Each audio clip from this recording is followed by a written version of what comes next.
22 سالہ نوجوان جس کی سعودیہ عرب میں گردن اڑائی گئی، کیا ایسی وجہ تھی کہ سعودیہ کے قانون میں لچک نہ آ سکی اور اس شخص کو معافی نہ مل سکی؟ سعودیہ کے قانون اتنا سخت کیوں اور کیوں معافی نہ مل سکی؟ محمد بن مرسل کون تھا؟ یہ ایک قانون کی ایک بڑی اہم داستان ہے، اور خاص طور کے اوپر قانون کے طلباء کے لیے یہ بہت اہم قصہ ہے سننا۔ ریسنٹلی ایک ایسا واقعہ ہوتا ہے سعودی عرب کے اندر، ایک آل رزق قبیلے سے رکھنے والا تعلق ایک لڑکا جو کہ آل رزق سے تعلق رکھتا ہے، اس نوجوان کی جو عمر ہے 22 سال ہے، نام اس کا محمد بن مرسل ہے، اور اپنے ہی کزن کا ایک کہہ لیں کہ بحث مباحثی میں قتل کر دیتا ہے اور قتل کرنے کے بعد اوبیسلی سعودیہ کا قانون ہے کہ اگر تو قتل ثابت ہو جائے تو پھر قصاص یا دیت یا معافی ملتی ہے۔ دیت کیا ہوتی ہے؟ قانون کے اندر آپ اس کو پڑھیں گے، دیت یہ ہوتی ہے کہ آپ کمپنسیشن لے لیں، کہ یہ کوئی غیر قانونی نہیں ہے، یہ کوئی رشوت نہیں ہوتی۔ دیت وہ ہوتی ہے جو کہ اسلام اس کو ریکوگنائز کرتا ہے کہ آپ کسی شخص کو اس کے مطابق جو ہے نا اس کو اگر کمپنسیشن دیتے ہیں، اس کو پیسہ دے دیں یا جو بھی دیت کی صورت میں دے دیں تو وہ معاف کر دیں تو اٹس اوکے۔ دیت لے لیں تو پھانسی جو ہے نا وہ گردن نہیں اڑائی جاتی، یا پھر وہ معاف کر دیں، اور معاف کرنے والا اللہ کا دوست ہے۔ 22 سالہ نوجوان جس کو ایک کہنے کہ پورے میڈیا کے اوپر نشر کیا گیا، کیونکہ ایسا ہوتا نہیں ہے کہ سعودی ٹی وی چینل کے اوپر بغیر سعودیہ کے جو ہے نا وہاں پر کوئی ٹی وی چینل کے اوپر سعودی حکومت کی اجازت کے بغیر کوئی ایسی بات چلے، یعنی کہ حکومتی لیول تک، کیونکہ وہ جو خاندان تھا آل رزق وہ ایک بڑا خاندان تھا، اس بڑے خاندان کے ایک نوجوان نے ایک شخص کا قتل کیا تھا، اور وہ جو جس شخص کا قتل کیا وہ کوئی اتنے بڑے لوگ نہیں تھے، تاہم قتل ہو گیا، اور سیم اسی طرح جس کو قانونی پروسیجر جو ہے اس کو لے جایا گیا، اور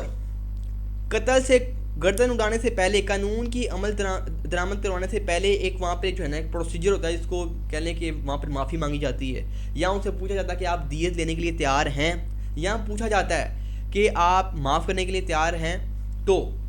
معافی مانگنے کا طریقہ جو ہے نا ایک الگ سا طریقہ تھا، کہ وہ ایک بڑے لوگ، آل رزق کے بڑے لوگ، تمام شیخ، تمام عربی، تمام موسیز اور بزرگ لوگوں نے اپنے جبے اتار دیے، اور اپنی جو قیمتی جو عزت کی حامل چیزیں ہوتی ہیں وہ اتار دی، اور بے شمار سونا اور پراپرٹیوں کے کاغذ جو ہے نا وہ ان کے قدموں میں رکھے، جن کا قتل ہوا تھا، جن کا بیٹا قتل ہوا تھا، اور اپنی تمام تر جو ہے نا وہ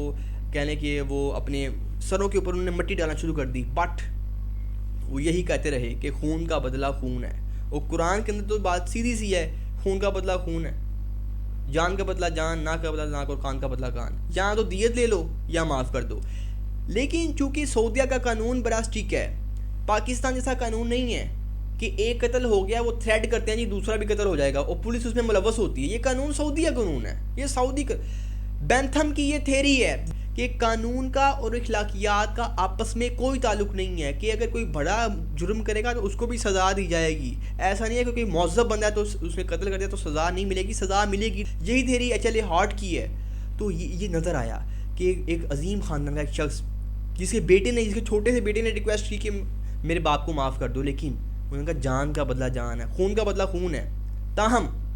وہاں پر قانون کی عمل درآمد حکومتی سطح کے اوپر اس شخص، اس 22 سالہ نوجوان جو کہ قاتل ہے، اس کو سپورٹ لیا جا رہا ہو، اس سعودیہ میں دعائیں مانگی جا رہی ہیں اس کی مغفرت کی، یا یہ نغمے گائے جا رہے ہیں کہ اس کو معافی ملنی چاہیے، باوجود اس کے جن کا قتل ہوا وہ معاف نہ کریں اور پھر اس شخص کی گردن اڑا دی جائے۔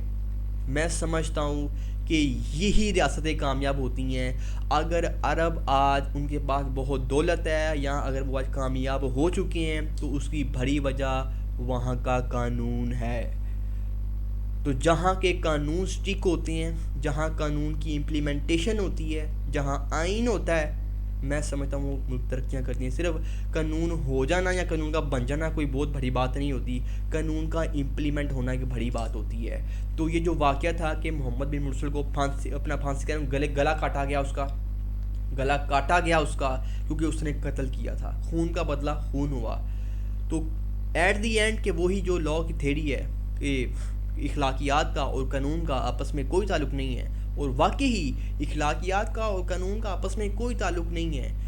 جس نے جرم کیا وہ خواہ بڑا ہے وہ خواہ چھوٹا ہے، داڑھی والا ہے یا بغیر داڑھی والا ہے، جس نے جرم کیا ہے وہ مجرم سمجھا جائے گا اور مجرم کو سزا ملتی ہے۔ اور یہی ہم نے دیکھا ہے ایک سعودیہ کا جو واقعہ ہوا کہ 22 سالہ نوجوان کو جان کے بدلے اپنی جان دینی پڑی، اور یہی قانون ہے، یہی قانون کی امپلیمنٹیشن ہے۔ اور جب تک پاکستان میں اسلامی قانون نافذ نہیں ہوتا، یہاں پر بھی کہہ لیں کہ وہ استحکام ممکن نہیں ہے۔ چلیے اگر آپ اسلامی قانون یہاں پر لانے سے تو رہے، کم از کم جو قانون پی پی سی تعزیرات پاکستان جو گورے کا قانون ہے وہی امپلیمنٹ کر دو، وہی قانون یہاں پر لے آؤ۔ آپ سے وہ قانون بھی امپلیمنٹ نہیں ہوتا، حکومتیں آتی ہیں حکومتیں جاتی ہیں، بعد میں انہیں جو حکومت آئی وہ جائے گی یا وہ جیل میں پسری ہوگی، وہ کرپشن کے کیس ادھر کریں گے وہ ادھر کریں گے۔ عوام اس چکر میں ترقی باتیں پیچھے لگائے رکھو، لیکن اس صورت تک جب تک پاکستان میں قانون نافذ نہیں ہوتا، قانون حقیقی معنوں میں جب تک اوپر والے لیول تک سمجھ رہے ہیں آپ، اوپر والے لیول تک قانون فالو نہیں ہوتا، تو پاکستان میں بھی اس کا کام ممکن نہیں۔ اللہ میرے ملک کو، آپ کو، مجھے ہدایت نصیب فرمائے۔ وما علینا الا البلاغ المبین۔ Thank you.